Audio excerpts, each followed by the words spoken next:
Hello hi नमस्कार welcome back to official life of Aishwarya. आशा करछि आपण माने समस्ते भल थे। ए डायलॉग तो सब ब्लॉगर माने मारती से मु भी मारिदेली। मु प्रथम आपण माने क्षमा मागिबी कहीं ना मु वीडियो अपलोड करि पनी डेली जेहेतु मु किछटा टाइम व्यस्त रहउछि केतबेले मार्केट रे तो केतबेले घरे। मु मार्केट एथि प्रायतः समय जाउछि आपण माने तो जानथिबे सारा समस्ते बेसारा करी पळेइछि तो आमर भी किसी टंका सहारा फसिक रही जाइए जोटा कि आमको एपर्यंत मिल पारुनी जहाँपाई मत प्रायतः टाइम मार्केट जो पड़ू से मुझे वीडियो भी अपलोड कर पारुनी छाड़ू जहाँ है कौन करवा। तो आपण मानक मो तरफ दशहरा हार्दिक अभिनंदन। मु आपण मानक आज देखिए मो अस्त्र एरिया दशहरा केमती पालन कराए चलतु।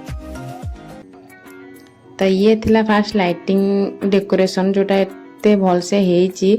तो या पर आसवा आमर दशहरा मेढ़ जोटा कि माने बहुत माने कौन कह आपण मानक बहुत बहुत भल से सजा हेची। मु आपण मानक देखो जे आपण माने जानि परिबे।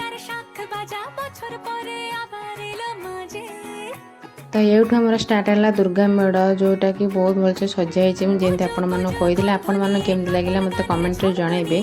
दुर्गा मेढ़ बुली सारापर आम पलि आसलु ड्रागन ट्रेन में बसे बहुत समय लाइन ठिया होगा तापर फाइनाली आम पाली आसला एबे गोटे बैच चली आम पाली पड़ा। तो आम बुलिया समय जेहेतु फोन पड़ मत डर लगुला से अल्प किसी वीडियो बनई। तो मुझे एका नी मो सहित थी मो सान जा ताना इति।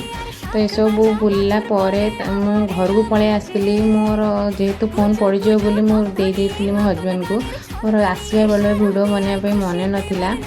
तो ये मो वीडियोटा एंड करुँच। आपण मैंने मो वीडियो भल लगी तो मो चैनल को सब्सक्राइब निश्चय करेंगे। मो वीडियो को लाइक कमेंट शेयर हाँ प्लीज़ सब्सक्राइब करेंगे। रहुची।